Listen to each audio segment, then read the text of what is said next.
தென்மதுரை வீரனுக்கு என்னுடைய மாமனுக்கு தேக்குமர தேகமடி அம்மா அம்மா.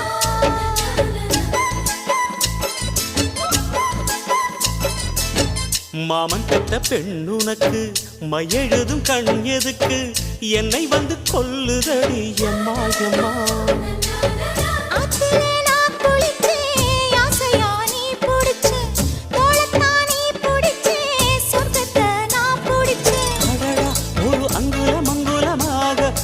ஆசையில் முத்தங்கள் போட அதை என்னன்னு சொல்லுவேன் எப்படி சொல்லுவேன் நானே.